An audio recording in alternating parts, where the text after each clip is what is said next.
Naisip ko na nagpanggap na maid ang assassin bago pinatay si James Mondragon. Dahil may nakitang hubad na babae sa ilalim ng kama at walang malay ang isang cleaning lady na maglilinis sana sa kwartong kinaroroonan ng babae. At ayon sa babae ng magising, na isa rin palang cleaning lady, ay may tumawag daw sa kanya ngunit paglingon niya ay basta na lamang nagdilim ang kanyang paningin at nawalan ng malay. Malamang itinurukan ng pampatulog ng assassin ng babae. At pagkatapos ay hinubad ang mga damit nito at nagpanggap bilang maid nang pumasok sa loob ng kwarto ni James. Naroon pa kasi sa ibabaw ng kama ng biktima ang uniform ng cleaning lady na isinuot ng assassin sa pagpapanggap. Talagang malinis magtrabaho si silent assassin at akma lamang sa kanyang palayaw. Masyadong tahimik kasi ito kung pumatay. Wala man lang bakas na nagpambuno ang dalawa sa loob ng kwarto ni James at tila ba inatake lamang ito sa puso.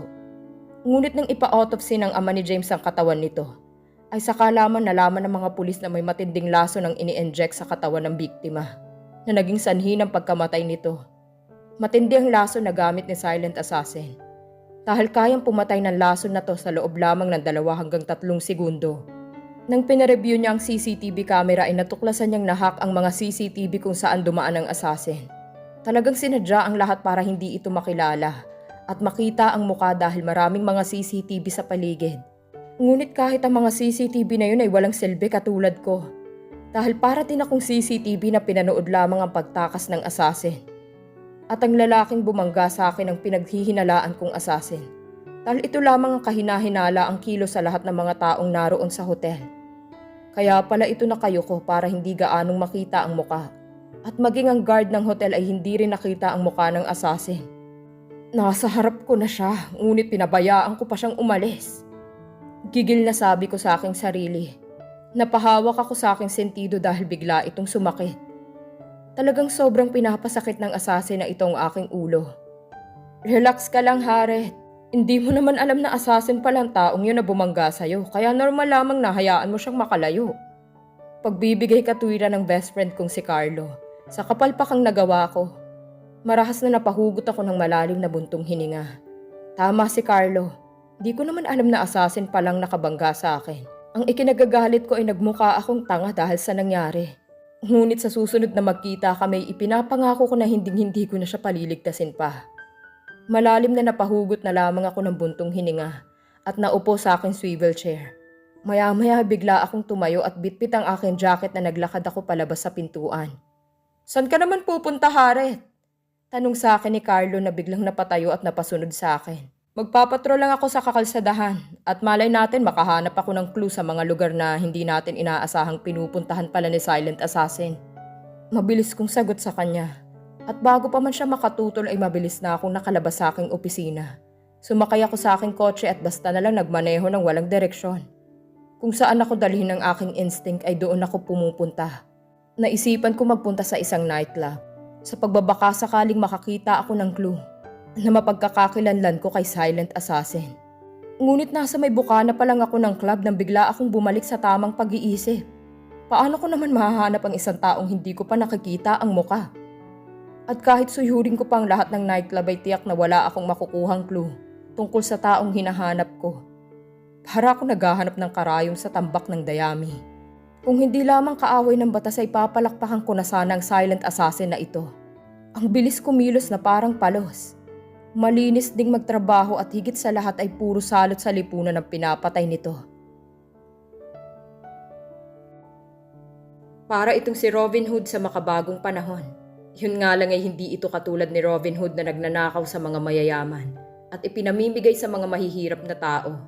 Si silent assassin ay pumapatay ng mga mayayaman na salot sa lipunan at nagpapahirap sa mga tao na hindi kayang harapin ng batas dahil sa pera.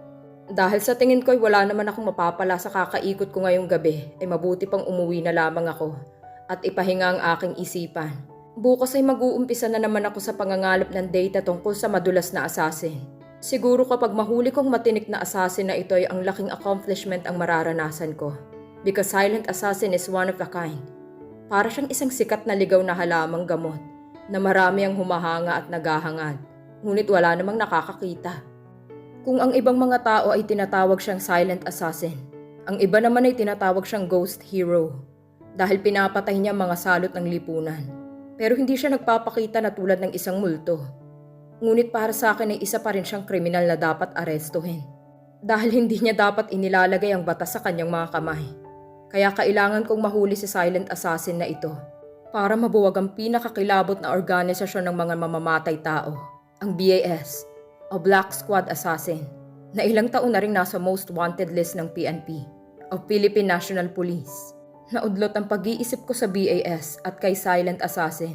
Nang makarinig ako ng malakas na pagsabog ng gulong, agad kong inihimpil sa gilid ng kalsada ang aking kotse at lumabas para tingnan kung anong nangyari.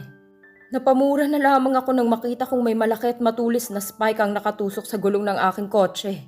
Inis na natadyakan ko na lamang ang gulong ng aking kotse na may tama ng spike. Bakit ba minalas ako ngayong araw na to? Hindi ko pa napigilang himutok ko sa aking sarili. Wala akong choice kundi ang tumawag ng tow truck para ipahila ang kotse ko. Dahil wala akong extra tire sa aking kotse. Pagkatapos kong tawagan sa cellphone kong kakilala kong may tow truck, ay naglakad ako papunta sa sakayan ng bus. Magbabas na lang muna ako pauwi sa bahay ko. Nang huminto ang isang bus ay agad akong sumakay at maswerteng sa likuran ng driver lamang ako nakaupo. Hindi nagtagal ay may dalawang lalaking sumakay na nakasuot ng sombrero. Ang umupo sa aking tabi. Samantalang dumiretso naman papasok sa loob ng bus ang isa. Parehong nakasombrero ang dalawa na iisa lamang ang design. Kaya naisip ko na magkasama silang dalawa. Hindi ko alam ngunit malakas ang kutob ko na masamang tao ang dalawang ito. Na mga bagong sakay. Kaya inihanda ko ng aking sarili sa posibleng mangyari. Maya-maya nga ay hindi ako nagkamali sa pag-iisip na masamang tao ang mga ito. Dahil biglang naglabas ng baril ang katabi kong lalaki at itinutok sa driver ng bus. Huwag kayong kikilos ng masama kung ayaw niyong masaktan. Hold up to! Ilabas niyo ang inyong mga alahas, cellphone at wallet. Deklara ng lalaking hold-upper sa aking tabi. Napapikit na lamang ako at nagbilang sa aking isip. Bakit ba ang malas ko ngayong araw na to? Una ay nasa harapan ko ng hinihinalang assassin. Ngunit pinakawalan ko pa. And worst ay hindi ko nakita ang muka. Pangalawa ay nasiraan ako ng gulong. And then maho-hold up pa ako. This is too much. At malas ng hold-upper na to dahil siya mapagbubuntunan ko ng init ng aking ulo. Shiva's POV. Napapikit ako at lihim na napamura nang marinig kong malakas na sinabi ng katabi kong lalaki. Hold-upper pala ito. Hindi ko nahalata dahil nakatingin ako sa labas ng bintana nang may umupo sa tabi ko. Tapos hindi pa nga umiinit ang puwet niya sa upuan ay nadeklara na agad ng hold-up. Ang malas lamang niya dahil sa tabi ko pa pinili niyang maupo. Tinatamad akong magmaneho ng sasakyan kaya pinili kong magbus pa uwi sa bahay ko. Kagagaling ko pa lamang sa BAS headquarter. Dahil doon ako agad dumiretso pagkatapos kong matagumpay na ma-accomplish ang aking misyon. Dumiretso agad ako sa headquarter para ibalitang mission accomplish ang aking ginawa at para personal na tanggapin ang cheque na nagkakahalaga ng ilang milyones. At hawak ko pa ngayon ang cheque dahil tinatamad akong magpunta sa bangko na nasa ilalim din ng pamamahala ng BAS. Ang swerte naman ng dalawang hold-upper na to, sakaling makuha nila sa akin ito. Huwag niyo kaming sasaktan, ibibigay namin ang gusto niyo. Narinig ko na pakiusap ng isang babaeng buntis na nasa unahan ng kinauupuan ko. Isa-isang inilabas ng mga pasaherong kanilang mga cellphone, wallet at alahas. Samantalang ako'y nanatiling nakaupo lamang sa aking upuan, habang nakapikit ang mga mata. Hihintayin ko na lamang ang hold-upper na kunin niya ang cellphone ko. At pagkatapos ay saka ko siya tutusukan ng aking karayom na may pampatulog. Ikaw, bakit hindi ka pa kumikilos? Gusto mo bang bariling kita? Narinig kong kausap sa akin ng lalaking hold-upper. Doon ko na iminulat ang aking mga mata. Kunwari ay dinudukot ko ang aking cellphone sa bag ko. Nakita kong tumingin ng hold-upper sa unahan ng bus dahil biglang nagkaroon ng komosyon sa unahan. Mukhang may taong malakas ang loob maliban sa akin ang kayang lumaban sa dalawang hold-upper na ito. Sinamantala ko ang saglit na pagkawala ng atensyon niya sa akin. Hinawakan kong pulsuhan ng kamay niyang nakahawak ng barel. At pagkatapos ay binaliti ko ng malakas. Napasigaw sa sakit ang hold-upper ngunit hindi ko na siya hinayaan pang makabawi. Humiga ako sa upuan at malakas ko siyang sinipa sa harapan ng kanyang pagkalalaki. At sinundan ko pa ng isang malakas na sipa sa kanyang sikmura. Agad akong tumayo sa pagkakahiga sa upuan at dinampot sa lapagan na bitawan niyang barel. Pagkatapos ay malakas kong ipinukpok sa kanyang ulo gamit ang puluhan ng barel. Walang malay na bumagsak ito sa kandungan ng babaeng pasahero na lalong napatili ng malakas pagkatapos ay inalis nitong hold-upper sa kandungan nito at itinulak sa masikip na daanan ng mga tao sa gitna ng bus. Maraming salamat sa tulong mo, miss. Kausap sa akin ang tinig ng isang lalaki. Malamang ay siyang nagpatumba sa isang hold-upper na unang nagdeklara ng hold-up. Hindi ako sumagot sa kanya. Sa halip ay hinarap ko siya. Muntik na akong mapanganga nang makita ko kung sino ang lalaking kumausap sa akin. Mabuti na lamang at mabilis kong naitago ang pagkagulat na lumarawan sa mukha ko. Shiva? Is it really you? Gulat din na tanong sa akin ng lalaking kumausap sa akin na walang iba kundi si Jared Del Piero. Tiningnan ko lamang siya at pagkatapos ay muli akong naupo sa aking pwesto. Nilagyan muna nito ng posas ang mga kamay ng dalawang hold-upper na parehong tulog bago siya tumabi sa bakanting upuan sa tabi ko. How are you, Shiva? It's been a long time since the last time I saw you. I'm sorry about what happened to your family back then. Okay lang ako. Matagal na yon, kaya kinalimutan ko na. Malamig ang boses na sagot ko sa kanya. Pagkatapos ay itinuon ko ang aking mga paningin sa labas. Sir, pulis po ba kayo? Maraming salamat sa ginawa niyong pagtulong sa amin. Kundi dahil sa inyo, baka na-hold up na kami ng mga hold-upper na yan. Kausap ng isang ginang kay Jared, kaya saglit na nawala ang atensyon niya sa akin. Yes, I am a police. I'm Captain Jared Del Piero. At tungkulin namin mga pulis na protektahan ng mga mamamayan na katulad nyo sa mga taong katulad naman ng dalawang hold-upper na yan. Sagot ni Jared sa ginang. So isa na pala siyang pulis. Magkaaway pala kami, kaya dapat ko siyang iwasan. Oo nga po sir, ang galing nyo, pati na rin ang kasama mong babae. Pulis din ba siya? Tanong naman ng isang lalaki kay Jared pagkatapos ay tiningnan ako. No, I'm not. I'm just a self-defense instructor. Mabilis kong sagot sa lalaking nagtanong. Shiva, can I get excuse me, bababa na ako. Putol ko sa sasabihin niya sa akin. Kahit hindi pa itong bababaan ko'y pinili ko na lamang bumaba para maiwasan kong mga tanong ni Jared. Nang huminto ang bus dahil hindi lamang akong bababa ay tumayo si Jared para padaanin ako. I gotta go, sabi ko sa kanya. Mabilis ko siyang tinalikuran at hindi ko na hinintay ang kanyang sagot. Pagkababa ko ng bus ay nakita ko si Jared na nakatingin sa akin habang papaalis ang bus. Alam ko na marami siyang nais na itanong sa akin. Kaya ako bumaba na agad. Hindi ko alam kung anong isasagot ko sa kanya. Sa oras na magtanong siya sa akin about my personal life, alangan namang sabihin ko sa kanya na isa na akong assassin ngayon. At ako si silent assassin na hinahanap ng mga pulis. Siguradong bibit-bitin niya ako papuntang kulungan kapag nalaman niyang sekreto kong ito. At isa pa hindi na ako ang dating si Shiva. Na sa tuwing nakikita siya ay ngumingiti agad sa kanya at nakikipagkamustahan. Kahit na halos araw-araw naman kaming nagkikita sa school. Iba na ako ngayon. Kaya mas mabuting iwasan ko na lamang siya para less complication. Hindi ko na napigilan ang pagsimangot habang nakatayong mag-isa sa tabi ng mesang kinalalagyan ng mga alak. Kumuha ako ng isang basong may laman na alak at sinimsim ng mabagal. Kanina pa ako bored sa party na pinuntahan namin ni Ninong Rafi. Isang fundraising party. Ang malilikom na pera ay idodonate sa Bahay Kalinga, isang non-government organization na kumakalinga sa mga matatanda na pinabayaan na ng kanilang mga anak. Isa si Ninong Rafi sa promoter ng nasabing event. Kaya ito naroroon at isinama naman ako dahil wala raw itong pwedeng maisama sa party. Napilitan akong sumama sa kanya dahil hindi niya ako tinigilan hanggat hindi ko siya pinagbibigyan sa kanyang kahilingan na samahan ko sa party. And finally he won. That's why I'm here and bored to death. Pinagsisisihan ko tuloy na napilit niya akong sumama sa kanya. Dahil kanina ko pa gustong umuwi ay nagpa siya akong umalis na lamang. Magsasend na lamang ako ng text kay Ninong Rafi na nauna na akong umuwi sa kanya. Hindi na siya makakatutol dahil wala na ako rito. Inilapag ko sa mesang hawak kong wine glass. Pagharap ko para umalis ay bigla na lamang may bumangga sa akin na isang babaeng maganda na kasing tangkad ko lamang. Bakit hindi ka nag-iingat? Tanga ka ba? Hindi ka ba marunong tumingin sa nilalakaran mo? Galit na sita sa akin ng babae. Sabay pagpag sa damit nito na tila ba may dumi na kumapit sa damit nito nang mapadikit sa akin. Wala sana akong balak na patulan siya kung hindi lamang niya ako tinawag na tanga. Miss, sino ba sa atin na naglalakad? Ikaw o ako? Kaya sinong tanga sa ating dalawa? Nakataas ang kilay na sagot ko sa kanya. Huwag niya akong kakantiin at baka mapagtripan ko siya sa ganitong bored ako. How dare you talk back to me?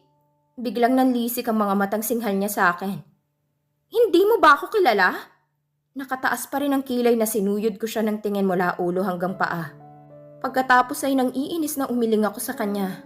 Ang totoo ay kilala ko siya. The woman in front of me is none other than the famous actress Beron de Villa.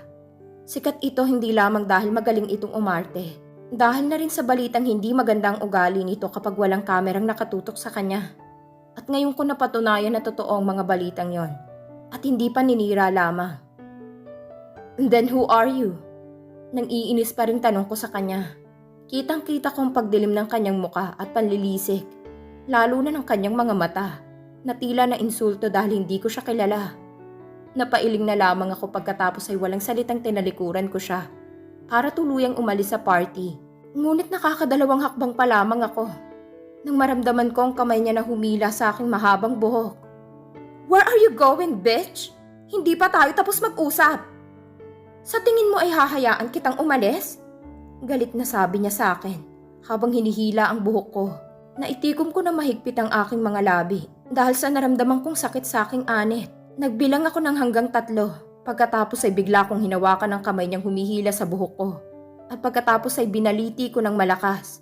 Napatili siya ng malakas kasabay ng pagbitaw ng pagkakahawak niya sa buhok ko. Next time you pull someone's hair, make sure that person has no ability to fight with you. Mariing sabi ko sa kanya pagkatapos ay pabigla ko siyang binitiwan. At kung hindi lamang maagap ang taong nakasalo sa kanya ay siguradong sa sahig siya pupulutin. Nang lalaking tumulong sa kanya na walang iba kundi si Harriet. Harriet, help me! She hurts me! Gusto ko lang naman siyang mag-sorry sa akin dahil nabangga niya ako. Umiiyak na sumbong ni Beron kay Harriet na nakatitig sa akin. Nice acting. Komento ko nang makita kong ginawa niyang pag-arte sa harap ni Harriet. Here's your knight in shining armor. So, bye for now. Akmang tatalikod na ako para iwanan sila ngunit hindi natuloy dahil bigla na lamang hinawakan ni Harriet ang aking isang kamay at hinila niya ako papalapit sa kanya. Hindi ako nakagalaw nang bigla niya akong niyakap ng mahigpit. It's been a long time since the last time someone hugs me with care. Hindi ko inaasahan ang kakaibang pakiramdam na naramdaman ko, kaya hindi ako makakilos. Pwede bang wag mo na ulit akong basta na lamang iwanan, Shiva? Gusto kong malaman ang mga nangyari sa'yo for this past few years. Gusto kong malaman ang address ng bahay mo, kung saan ka nagtatrabaho at kung single ka pa ba. Sabi ni Harriet habang nakayakap siya sa akin ng mahigpit. Harriet, what the heck are you doing? Why are you hugging that woman? Tili ni Beron. Nang makita na sa halip na kampihan siya ay niyakap lamang ako ni Harriet ng mahigpit. Tila naman nagising ako sa saglit na pagkatulala nang marinig kong tili ni Beron. Agad akong kumawala sa pagkakayakap niya sa akin. Don't hug another woman in front of your girlfriend. Inis kong sabi sa kanya. May girlfriend na nga siya pero may guts pa rin siyang mangyakap ng ibang babae. She's not my girlfriend. Mabilis na sagot ni Harriet. Nakikiusap ang mukha nito na sana kausapin ko siya ng matagal at huwag iwasan. Ngunit hindi pwede. Hindi pwedeng makipaglapit ako sa kanya. She's not your girlfriend? Tanong ko kay Harriet pagkatapos ay tinapunan ko ng tingin si Beron. Nahalos patayin na ako sa sobrang talim ng pagkakatingin niya sa akin. But I bet that she wants to be your girlfriend. Sorry, but I have to go. Dugtong ko nang ibalik ko sa kanya ang aking paningin. Hindi ko na hinintay na magsalita pa siyang muli. At mabilis ko na siyang tinalikuran. For the second time, I walk out on him.